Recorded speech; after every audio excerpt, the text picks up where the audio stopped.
Amen. In your Bibles, please, in the book of Philippians chapter 2. I've been speaking about people nga talagsaon kaayo madunggan ng ilang ngalan. Like that little maid. Are you with me? Like that little maid, di ba? In 2 Kings. 2 Kings ba to? 2 Samuel?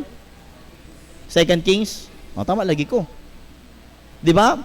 She has no name and she is a result no sa pagsakop sa Israel before, and they brought something si Naaman, they brought somebody with them, and og walay ngalan ginganlan lag little maid. Og sa wala lang ta nahibalo, maybe na we nagbasa na ta dito kalit pero wala na ta nakafocus sa babae ba. It was that little maid who told the wife of the mistress of Naaman nga naay propeta sa Israel that could heal his what? Leprosy. Ug nakadunggo ang servant og giingon sa hari og giingon kang Naaman, go to Israel. And Naaman went to Israel and he got cured.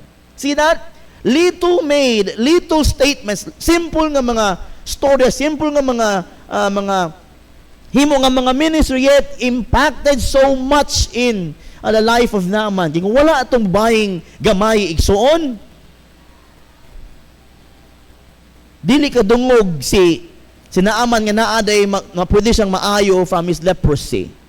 And tonight, let's speak on one person again, one character again in the Bible. In the book of Philippians chapter 2 verse number 25. Akong basahon, sunod sa inyong mga mata.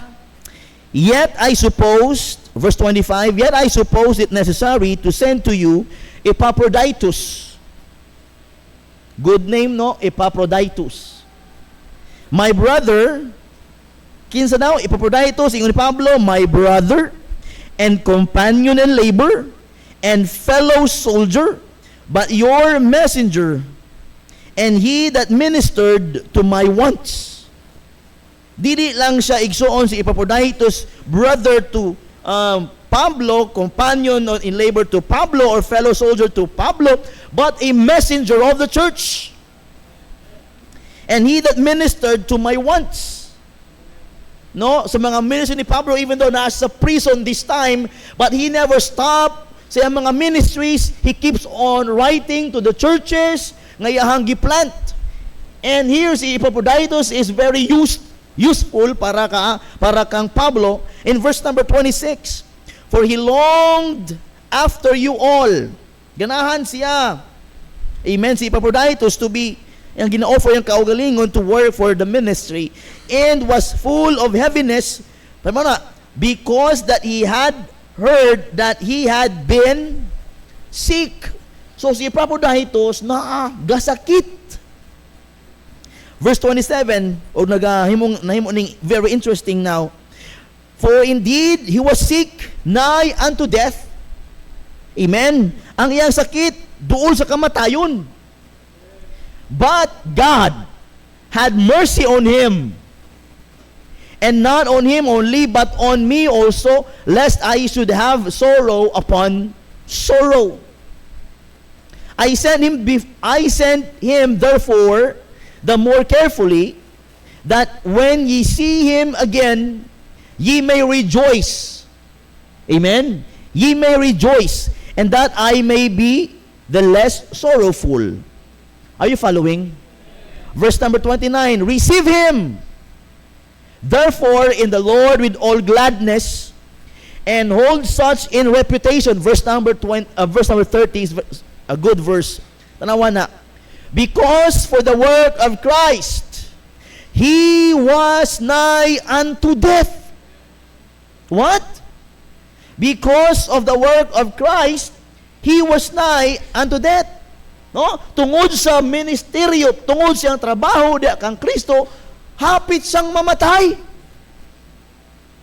Oh, work of Christ, he was nigh, duol sa kamatayon. Not regarding his life.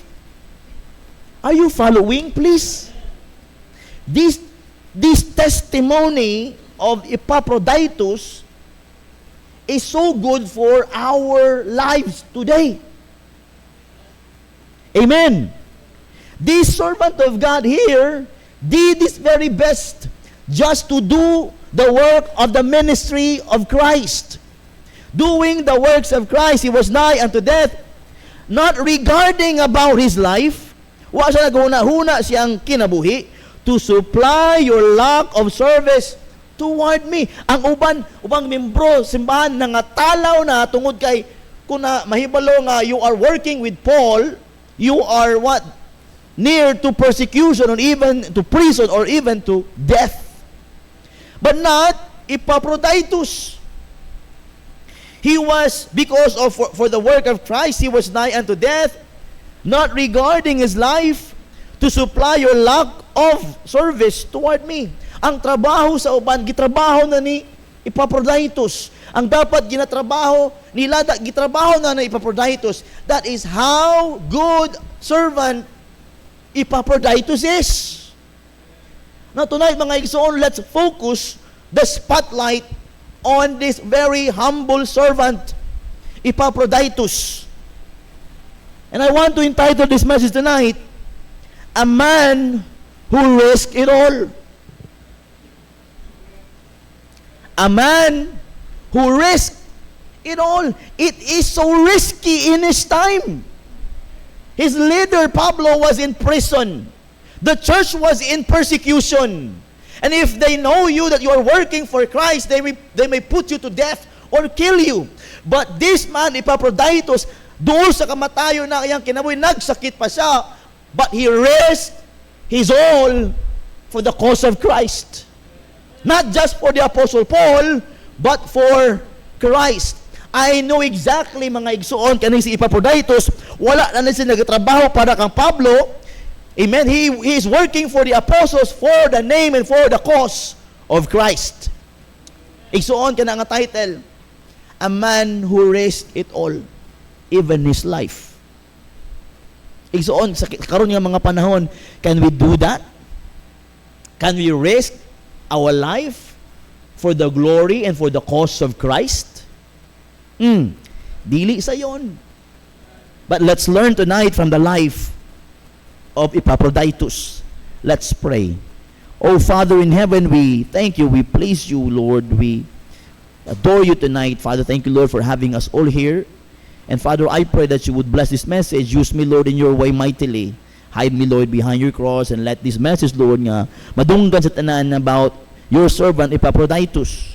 Lord, his life is a living testimony. Buhi hangtod karon that he risked it all, Lord. And he's ready, Lord, to die for the cause of the ministry. Oh Father, please bless your church. Give us a wonderful time hearing your message tonight. I pray, Lord, in Jesus' name, amen and amen. Palihog maglingkod.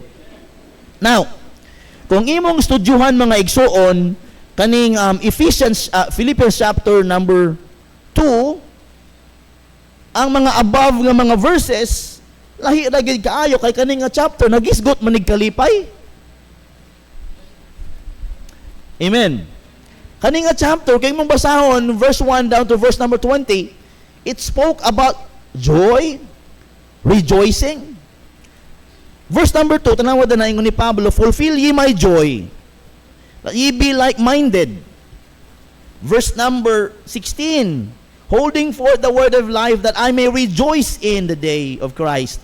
Verse number 17, yea, and if I be offered upon the sacrifice and service of your faith, I joy and rejoice with you all.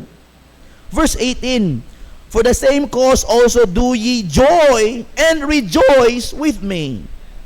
Verse number 28, I sent him therefore the more carefully, that when ye see him again, ye may rejoice. See that? Pero mga igsoon, contrary sa testimony o story, mga igsoon ni Epaphroditus, well, rejoicing, usahay mawala ang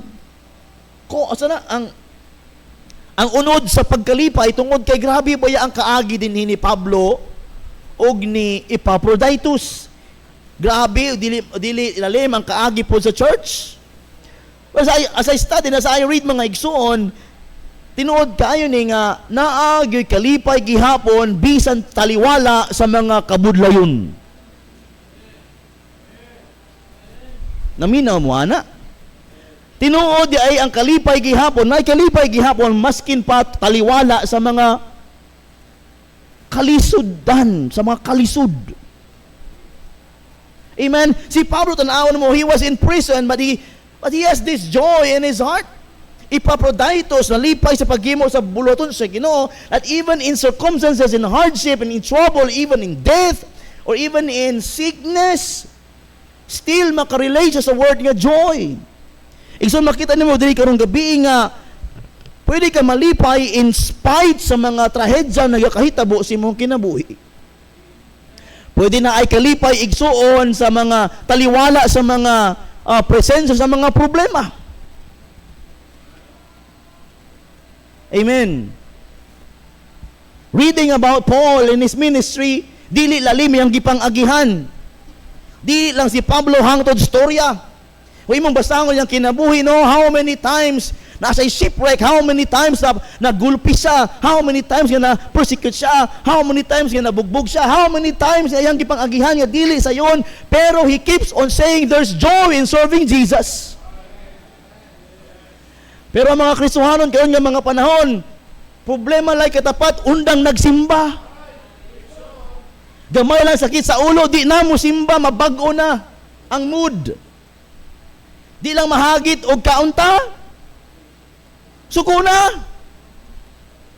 Mabadlong lang gamay, suko na. Napay mga young people karon nga dili mahatag ilang gusto, mo rebuild na. Have you forgotten why you are serving Christ? Nalimot ka ba nga nung imong ginapangalagaran si Kristo? Wa tanang ngalagad siyang Kristo para sa komportabling imong ginapangita. Nagapangalagad sa Ginoo tungod o para lang sa iyang himaya. Kaysa ang nagluwas ka nato. Kaluwasan pa lang di kabayaran sa mga bulawan aning kalibutan na. Ang kaluwasan pa lang nga naangko nimo mga igsoon, dili kapantay ang mga kwarta nga naa nimo. Ang kaluwasan pa lang mga igsoon, maoray mabit-bit nimo sa pikas kinabuhi. Na ay rason para malipay. Huna-huna ang imong kaluwasan, ikalipay nimo na.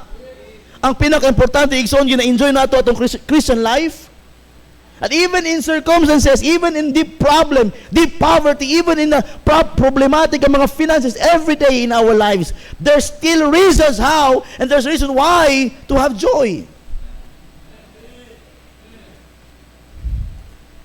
A man who raised it all. Paul is in prison. The work is difficult. The church sends help. They sent not an angel, not even a preacher. They sent but a man named Epaphroditus. Epaphroditus is that a pastor or even a preacher? He's just an ordinary man wanting to serve his Christ. Epaphroditus is just an ordinary and very ordinary person in church that wanted to do his best for the Lord. Epaphroditus, verse number 25, mo yung testimony kaayo. Because for the work of Christ, he was nigh unto death, not regarding his life. Wa nagahuna-huna siyang kinabuhi. I am not saying atong sundo ni it is impossible in our time today. Pag kinabuhi ng isgutan, igsuon, bahala ka. May kaminyoon till death do us part. Pero gamay problema, let's be apart. Or let's depart from each other. Amen? Sa hirap at ginhawa. Pero pag problema, kanya-kanya na. Now, tonight, let's check his place in God's ministry. let's check the place of Epaphroditus in God's ministry. I believe this, mga igsoon, every member and every saved person nga naa dinhi na kay luna sa buluhaton sa Dios. I believe this with all my heart. Everybody here has a place in the ministry of Christ. Either you are like Epaphroditus, either you are like the little maid, or either you are like the servants of Christ, or magkauban ni Pablo dinhi, nila na Stephen, nila na Philip. But I know, mga igsoon, and I know that you have a place in the ministry of Christ. Everybody here, every person, every saved person, every Christian has a place in God's ministry. But let's see the place of Epaphroditus. 3 things. His places in Christ's ministry. Ako'y luna din simbahan, ako'y pastor. Ikaw ako'y luna aning simbahan, ako'y lugar, ako'y place aning simbahan. Ganihan, nag-set up sila Alex og Carlo, mag-igsuon, nag-set up aning bangko, nanilig sila Annette, na muna ilang place every Sunday. Ganang buntag, sayo pa kaayo, nag-devotion na sila. Si Jojo, ang leader sa devotions, Jojo, na i-place in that devotion time. Ganang buntag, grabe, ang puro boys, nagtrabaho din, nag-set up sa church, and that is their place. But many of you here tonight, ang place ng yun ninyo is to sit.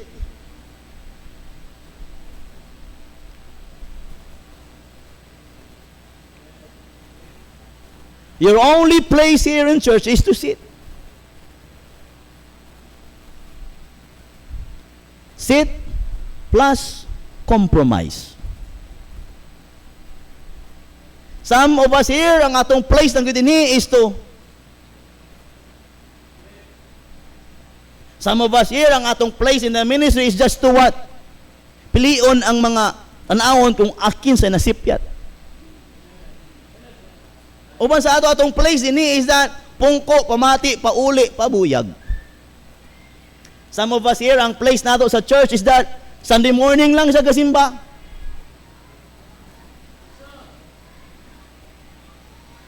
I mean, ayaw kasuko. I'm just telling the truth. Everyone has a place in Christ's ministry. I hope, pag human ani nga mensahe karong gabi, dili ka maguli nga way bit-bit. Either nasuko ka, na challenge, or na bless ka, or na bliskad. Pamino ani karong gabi, what is your place in the ministry of the Lord? Some of us here, nag-aadtog din every Thursday, soul winning, and that is your place. Every Friday, soul winning men, that is your place. Ang uban sa inyo ha, nag-soul winning every Friday na undang na, you are losing your place. Sa Good News classes, you are there teaching children. That is your place in the ministry.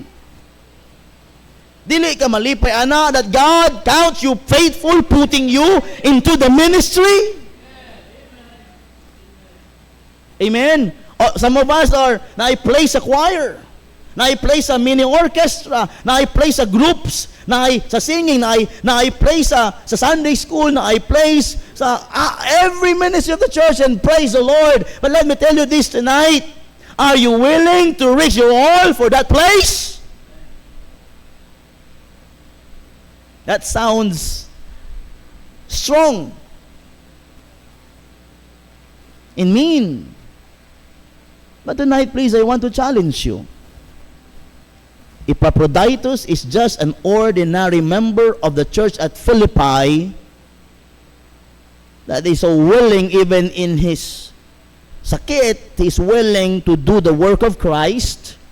And that sickness of his, mga igsoon, duol sa kamatayon, but he still wanted to do his best. He is very ready to risk everything because he knew kinsay iyahang ginapangalagaran. Igsoon, tonight, we're not here because of somebody. Tonight, we are not here because of anything. We are here for the Lord. We attend to church because we have the Lord. We attend to His message because we wanted to hear from God. We We attend here tonight, mga igsoon, because we wanted from God. Kita ang may kinahanglanon, dili ang Diyos. And let's see this. Let's check this 3 places of Epaphroditus in God's ministry. Now, let's go sa verse number 25. Okay pa ta? In verse number 25, kanang ginaingon din ha, igsoon, ni Pablo, yet I suppose it necessary to send you to you Epaphroditus, my brother. Who? Ingon ni Pablo, my brother and my companion in labor and fellow soldier. Number 1, igsoon, his place. There's a position. His position. You can see his position here, or a faithful servant. His position, a faithful servant. Amen? Gi-acknowledge sa ni Pablo here in verse 25. Ingon niya, Epaphroditus, my brother and companion in labor and fellow soldier. See that? There's a what? Una, gitawag niya si Epaphroditus, brother. So Pablo, what ginatanaw niya si Pablo nga iyahang igsuon because naa sila relationship. Brother ang ilang panawagan. Ilang tawagay ba? Brother, Brad. And what? Ginaila ni Pablo kaning si Epaphroditus yung iyahang igsuon. Ang position, mga igsuon ni Epaphroditus is a servant, a faithful servant that even Paul called him a brother, connected in the family of God. Not just a worker, but a worker that has a heart. Isod kayo mo tawag kag brother, Brad. Nya idauton na nimo. Sister, pero gina backbite nimo. Isod kayo manawag ka igsuon nya taw-taw imong libakon. But this Paul here, ngayon, iyang gi-adapt, iyang gi-acknowledge that this Epaphroditus is his brother, o wala sa gihisgutang lain, may tungod kang Epaphroditus, o mga maayo ang nagigawa sa baba ni Pablo, because this truly, Epaphroditus is really a faithful servant, and that is his position in the life of Paul.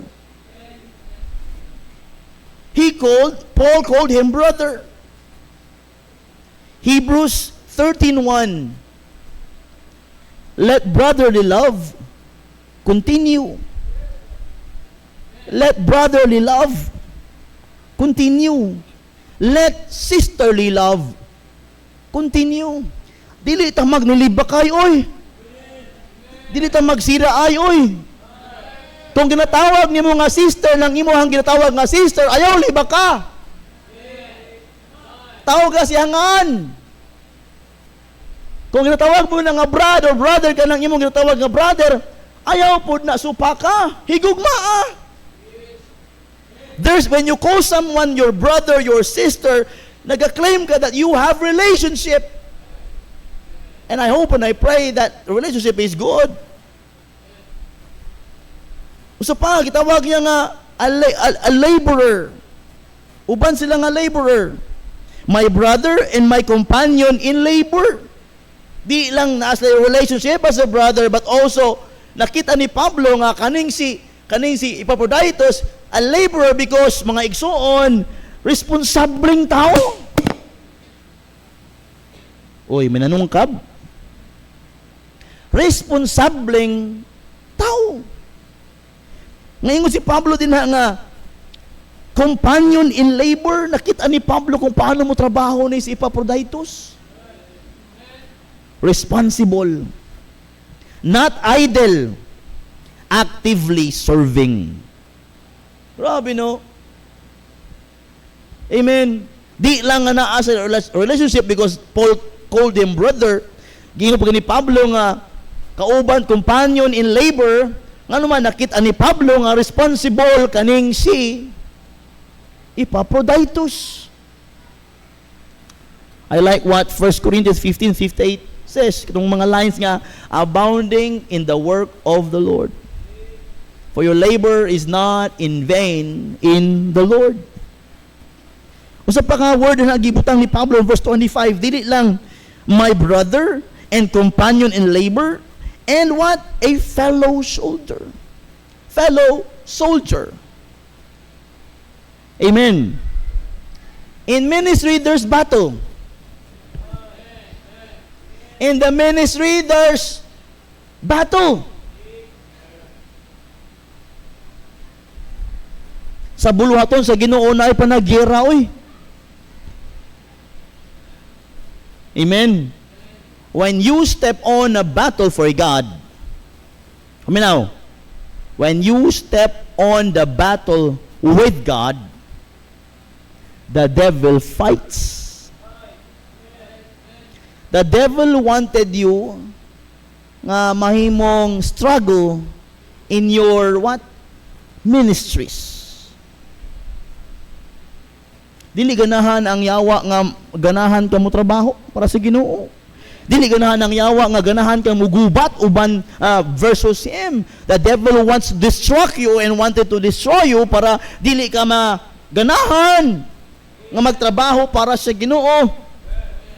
Pablo called him a fellow soldier. There's resistance because why? Ministry is a battle. Dili mo ti pasabot nga kuyog tang naga-battle with God, pwede ta paawayon sa yawa. Daghan nga mga kapwa nga mga Kristohano gaaway-away Daghan mga kapastoran sa palibot gaaway-away kay gaway membro. Labaw na ang mga Kristohanon. Mga membro simbahan, nag-aaway-away. Tungod kay kinsay pagwapahay. Patalbugay. Wala man na dinhi. Kay dinhi manggod, pahambulay. Pag-sure. There's battle everywhere. Dili mo di possible. You are here tonight. You are sitting on your seats. You are battling. Magbantay ba si katapad nimo ang yawa?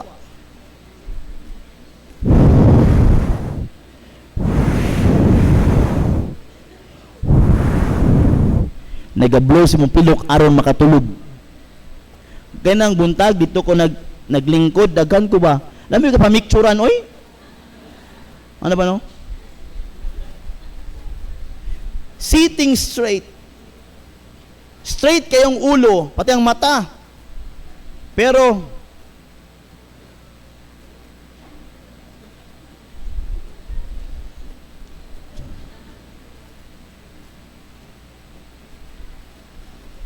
nag-fight ba? Nag-fight yung matao. Tino, di ba? When you are sleepy, you're fighting against your eyes.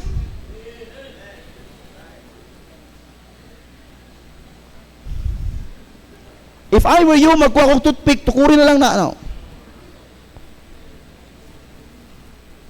Amen. There's battle everywhere. Fellow soldiers. Dili ta ka kumpiyansa oy. Kay base na ginailan natong kauban, unayon ta ba? Munay nain kayo sa kalibutan. Amen. But this Pablo called this Epaphroditus, di lang a brother, a companion in labor, and a fellow soldier. In 2 Timothy chapter 2 verse 3, endure hardness as a good soldier of Jesus Christ. He was not famous, Epaphroditus, but he was faithful. Dili siya famous, but he was faithful. Bahala na di faithful, basta famous. Mao man na karon, right? Bahala dili faithful, basta famous. The Lord wants you in His ministry because the Lord seeks faithfulness, dili famous. Amen. So, mo nang una nga praise ni Epaphroditus sa ministry sa Ginoo, and he has a position, a faithful servant of the Lord. Dili tanan pareho ni Epaphroditus. Lahi-lahi ang mga servants sa Ginoo. Ug dili lang na as a position, but also mga Igsoon number 2 verse number 27, tanawa na. Okay pa ta? For indeed he was sick. For indeed he was sick, nigh unto death. Amen. Amen. Partida.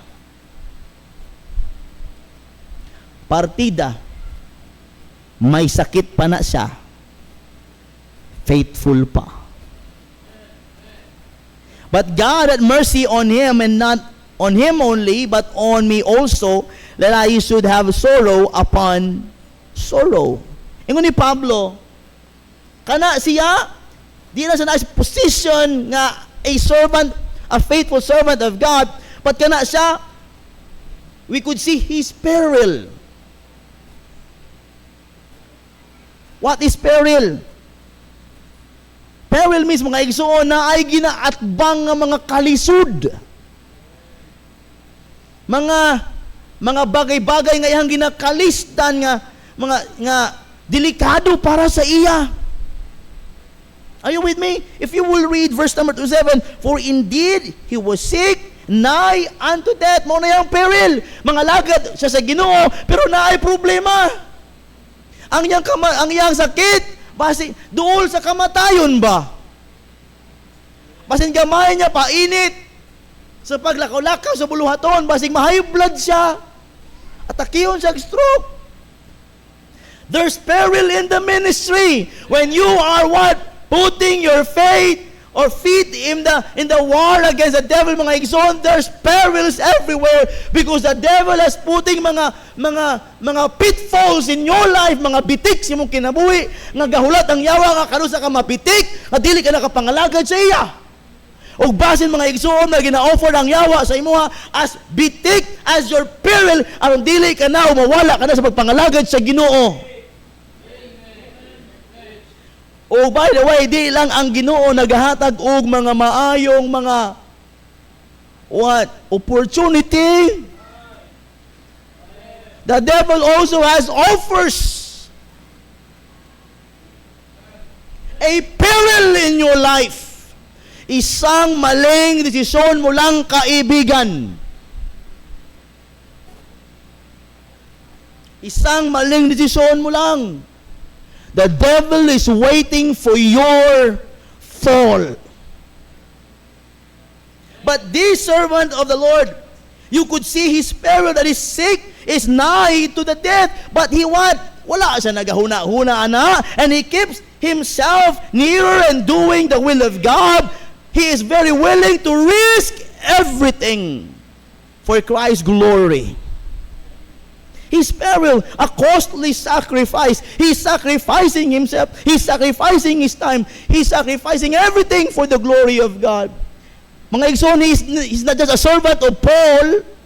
He's also a messenger of the church. Kaya wala na yung musukol in his time to be a messenger of Paul, going to the prison, going to the church, and going to the ministries everywhere. Siya na lang nabilin. A costly sacrifice. The danger he faced, not comfort, but suffering. Kana bitaw naka sa ministry pero you are suffering something. Naka sa ministry, nagagawas ka, nagasuwaning, pero nakaginainda nga mga kasakitan.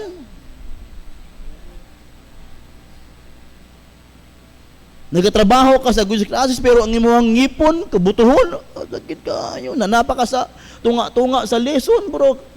Nagasakit imong ngipon.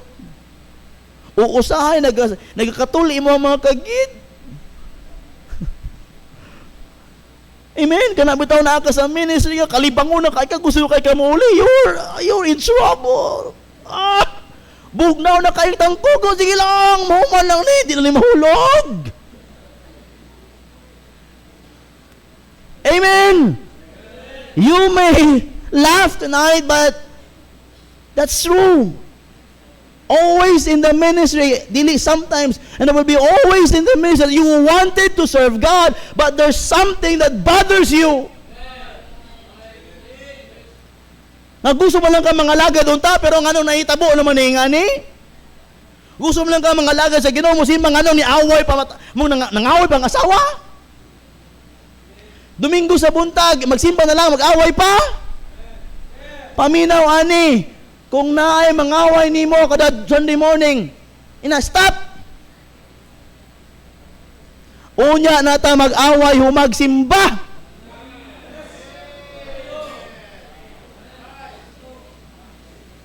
Ako man ang may sala o ikaw man o sila man ang may sala, pero undangon tani Domingo ron, holiday sa problema. Manimba sa ta, human simba hala, andaman mga listahan, ilista kung sa problema. Atong isa-isahon, di ba? Oh, igsoon, there's something that will always bother us and will always distract us in serving the Lord. This can si Epaphroditus, the danger he faced, not comfort but suffering, not ease but exhaustion. Kana exhaustive na kayo sa mga naay sakit, pero he needs to go there, he needs to preach there, he needs to send a message there, he needs to go to kay Pablo magpadalag pagkaon, even though he was sick. Pagkita nga mga healthy kaayo, kaon ray ginahulat. Bisa ng pagbuklat na lang sa Biblia, sa scripture reading, kada simba, muhulat pa dito sa screen. Nya masuko pa kung malate ang media. Unsa man kang medyaha ka? Amen. Karga na nimong Biblia, gitamad pa kag abre. Naanang Biblia sa mga tubangan, nalimot pa kagbasa. Kung may bakba pa ng Biblia, o may kamot pa na, gisagpa ka na. Man shall not live by bread alone, but by every word that proceeded out from the mouth of God. No wonder why you are struggling in your Christian life. You know why? You're not feeding your soul. No wonder you are feeling you are too far from God because you have no time to pray and ask God. You have not because you ask not. And even you ask amiss. Oh, igsoon, there's peril. Is peril, costly sacrifice. Nasa reason behind it. Philippians 2:30, because for the work of Christ, he was nigh unto death. He didn't get sick by accident. He didn't get sick by accident. He spent himself for God's glory. Verse number 30, because for the work of Christ, he was nigh unto death. Dili siya ang hinungdan nga no nagsakit siya. Ang hinungdan nga nagsakit siya, tungod kay grabe siya mo trabaho para sa iyahang Diyos.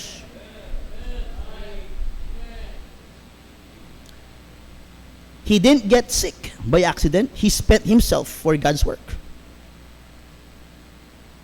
Muna ang characteristic also ni Pablo nganong iyang gi-acknowledge kana si Epaphroditus. Now, 2 Corinthians 12:15. Please, sa screen. 2 Corinthians 12:15. Tanawa ni. 2 Corinthians chapter 12 verse 15. Dugay gid ang media. And I will very gladly spend and be spent for you. Though the more abundantly I love you, the less I beloved. Muna pod ang characteristic ni Pablo, muna ganahan kay sa Epaphroditus because Pablo saw himself in this very humble servant. And I like what Christ said, greater love at no man than this, he may lay down his life for his friend. Listen to this quote. Listen to this truth. Real ministry always costs something.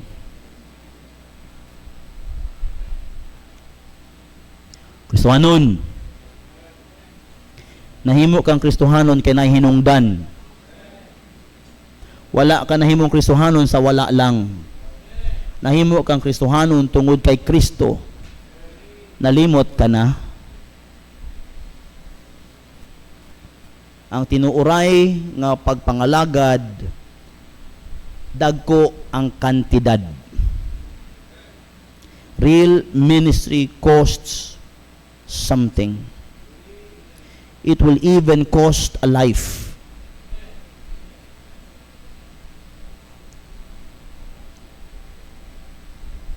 Nakasabot mo. Busa, pag seryoso sa pagpangalagad, igsuon. Real ministry always cost something. So, the places of this Epaphroditus in God's ministry, we saw his position. A position, a faithful servant. Kadua, we could see his peril, yung mga kalisdanan, a costly sacrifice. Nga bisan pa indeed, tinuod nga, grabe ang mga kasakit nga doon sa kamatayon, but still he wanted to pursue and continue and serve God. Number 3, last. Verse 25. Verse number 25. Ganan ko ani. Yet I supposed it necessary to send to you Epaphroditus, my brother and companion in labor and fellow soldier. Kanang last lines, but your messenger, and he that ministered to my wants. What he did? Ang places niya sa God's ministry, di lang a position of a faithful servant, a peril, a costly sacrifice, but number 3, you could see his purpose. His purpose. A refreshing ministry. A refreshing ministry. What Paul said? So yun ni Pablo, but your messenger, and he that ministered to my wants. Kinsa man si Pablo? The Lord's servant, the pastor of the churches. Ug trabaho sa church nga tabangan ng ilahang pastor. I'm not preaching this because I am a pastor, but in the time of Paul, churches are persecuted. True Christians are persecuted. And kana si Pablo gid ang ginakulong kay nganuman ang kalaban dili nila gusto nga maglambo ang buluhaton ni Pablo. But kaning si Epaphroditus, we could see his place. He has a purpose. What? Refreshing the ministry. I am not putting the spotlight on Paul. I am putting the spotlight on Epaphroditus. Paminaw. Pamagets mo ni. Epaphroditus knew his purpose. Yes, he knew nasayod siya nga ang ihang amigo si Pablo na asa prisuan and cannot do anything but to write. But Epaphroditus knew what he could. Nakabalo si Epaphroditus unsay iyahang mahimo para sa ministry. That's why Epaphroditus became the messenger. When Paul writes something, Epaphroditus will be the one to send the letters to the churches. And that work is not easy.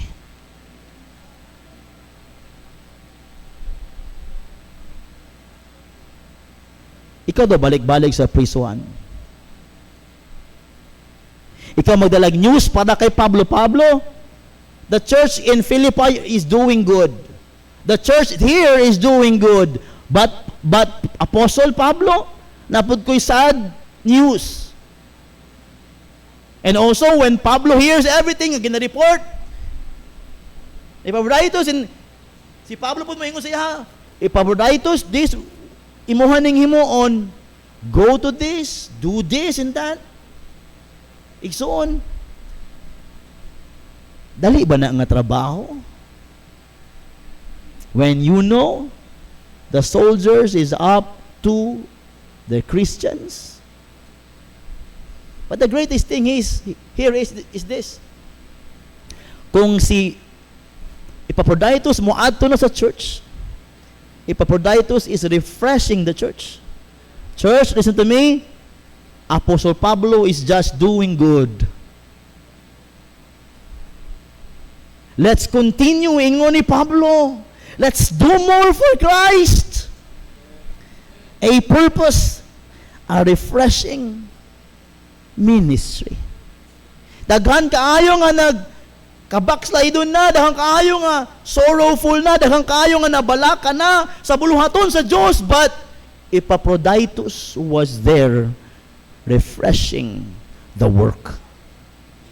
Oh, igsoon, he supplied the need, brought help to Paul in prison. When others were absent, he showed up. Proverbs 18:24, there is a friend that sticketh closer than a brother, and that is Epaphroditus. He strengthened the work, encouraged the man of God, helped sustain the ministry. Kung imong i-visualize sa trabaho ni Epaphroditus, si Pablo nasa prison, the church is struggling. And maunin makita na ako mga ison kang sa una-una ni Epaphroditus, wala na imuhimo aning mga butanga, ako na lang, even though may sakit ko and near to death, but I can do my all, I can risk everything for the cause of Christ. He strengthened the work. He steered the church. In verse number 29, nanawagin ni Pablo in verse 29, receive him, church. Receive him, therefore, in the Lord with all gladness, and hold such in reputation. Ayaw nyo siyang diliit. Tabangin nyo si Epaphroditus. Do you see the picture? The purpose of a humble servant. So those are the places of the Epaphroditus in God's ministry. A position, a faithful servant. A peril, a costly sacrifice. Nga masing sakit sa doon sa kamatayon, but he continued. His purpose, a refreshing ministry. Daghan nga mga nasakit, daghan nga mga napandol, daghan nga mga sorrowful, hapit na muundang, but he was there refreshing the church, and not only the church, but the apostle also. Asa akong illustration, Brad? Carlo? Unsay naasa ang kamot? Extension wire? Nani kuwinte? Nakanila? Sino? Wala. Ano man? Wala ba nagsaksa?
the power of God extending and bringing the gospel to the lost world, bringing the gospel to the lost community. We are like this. Yes, we are all. We are all the power. O extension cord, pwede ka matawag, extension cord, but somehow, some way, nagang mga Kristuhan ng yet, gusto may mga power, but they are powerless. Pwede ko mag-charge sa inyo, ha? Pag nawa ko yung kahong, wala yung power. Uy, wala yung power. Nga nakausahan yung gaway. You're not willing to be plugged into the power of God. Kung nakausahan, magkumuli ka ba kay kanan, gusto ka ba kusahon? Gusto ka kang daw talag, pero wala kaya ka daw talag, hindi ko ang mga ka, oo? Going soon tonight, Epaphroditus is willing to risk everything, even his life. At samay nowadays, ang problema sa imahan, wala na si Epaphroditus.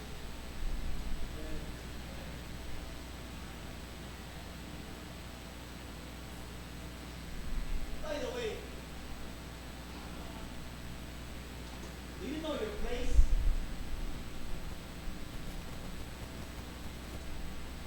Have you know your place in God's ministry? Nasayo pa ka sa lugar sa buhaton ng Diyos? O nahimuna-huna ako sa ibang ako kay kinahalan na ako? No! Everybody has a place.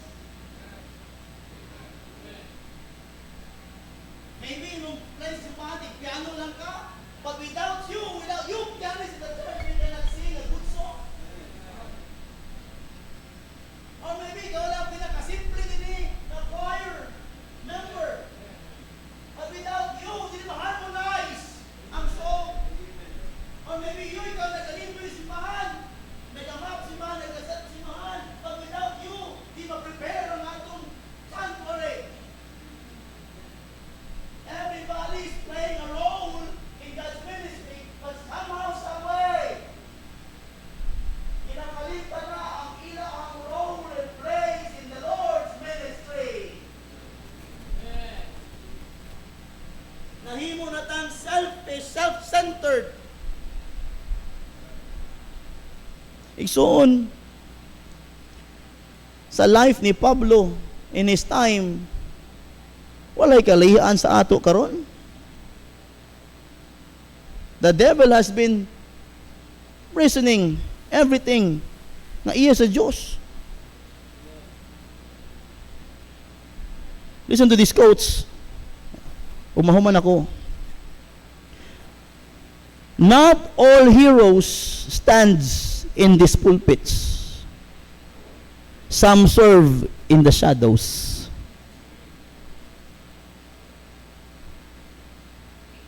Not all heroes are standing in the pulpits. Some serve in the shadows. Ganahan kayo magtanawan ng screen, pero kung walay media, wala na.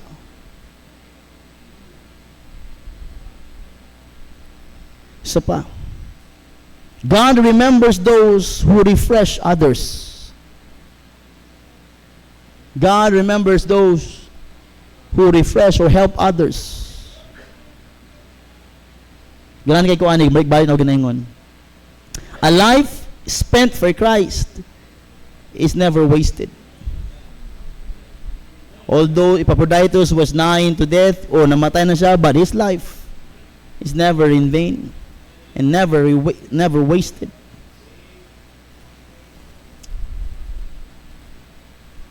Epaphroditus preached no recorded sermon, wrote no book, held no title, yet he served faithfully. He sacrificed deeply. He strengthened greatly. Tonight, let me challenge you this. Are you willing to be the one who serves even if no one sees? Are you willing to be the one who serves? Willing ka ba nga ikaw itong magserbisyo masking why nakakita? We have many events coming. You don't need a spotlight.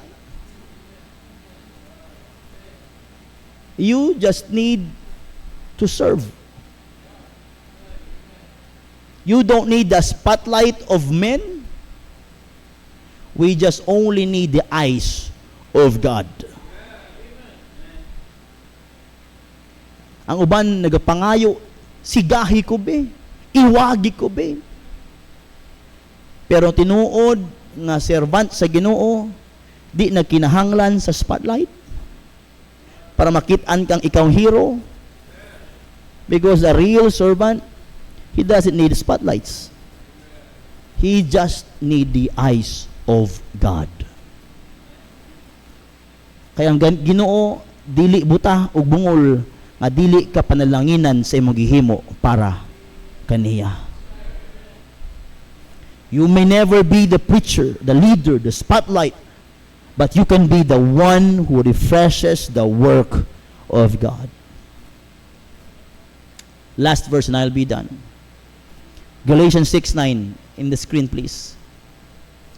Let us not be weary in well-doing, for in due season we shall reap if we faint not. Makaani lang kita kung dili ta kapuyon.